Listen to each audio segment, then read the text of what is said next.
The junkyard was quiet, save for the occasional creak of rusting metal and the distant bark of a dog. But today, something was different. The air felt heavier, like it was holding its breath. A low growl echoed between crushed cars and broken dreams as AK-9 named Ranger pulled hard on his lead, nose pressed to the gravel, tail rigid. His handler, Officer Maria Torres, didn't say a word, just followed, heart pounding. Neither of them knew that they were about to unearth a secret buried for 16 long years.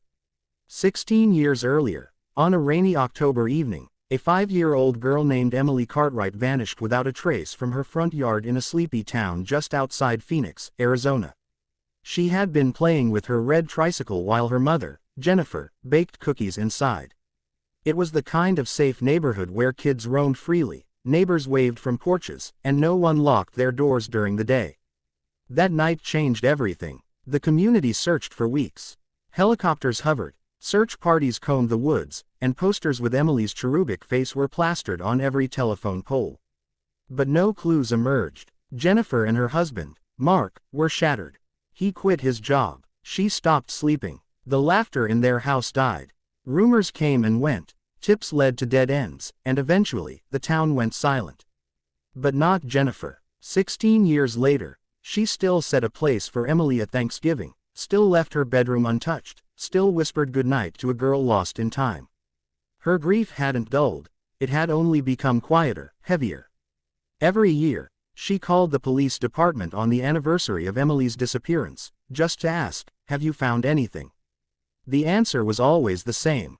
"We're sorry, no new leads." Until this year, a new cold case unit had been formed, and among them was Officer Maria Torres, a former child of the foster system who had once sat on a similar porch, waiting for someone who never returned. She was young, sharp, and relentless. And she had Ranger, a retired military dog with a nose that could sniff out truth buried beneath a lifetime of lies. When Maria took on Emily's case, she dug deeper than anyone had in years. She re-interviewed neighbors, traced old case files, followed trails long grown cold.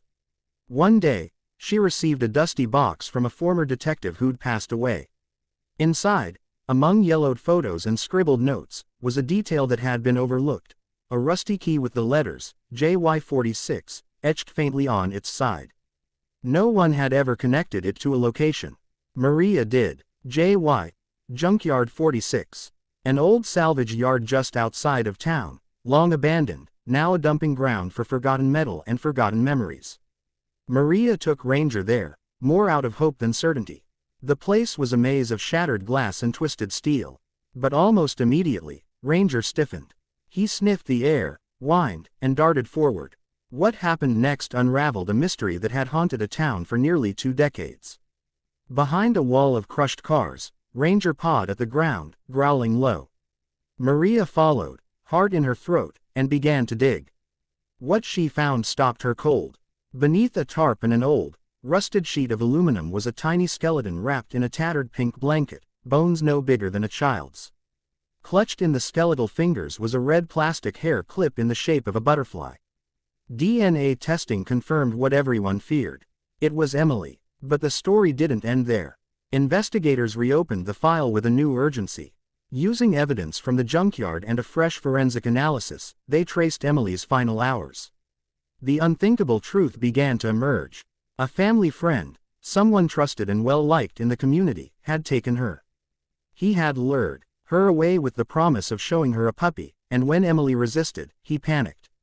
The tragedy had occurred quickly.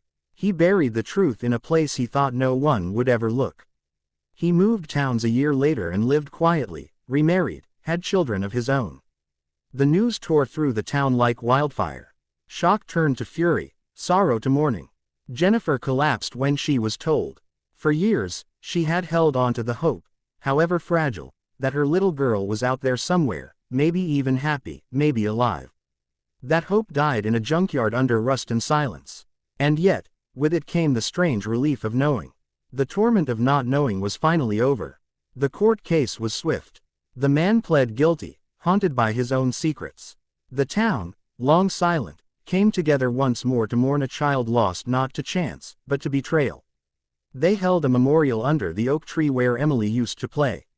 Children brought flowers. Mothers wept. Fathers stood with fists clenched. But amidst the darkness, there was light. Officer Maria Torres became a local hero, but she deflected the praise. She said it was Ranger who found Emily. A dog no longer young, who had seen war, who had scars of his own. He had done what no human could in 16 years. He had given a mother the truth. Jennifer visited Ranger every week after that.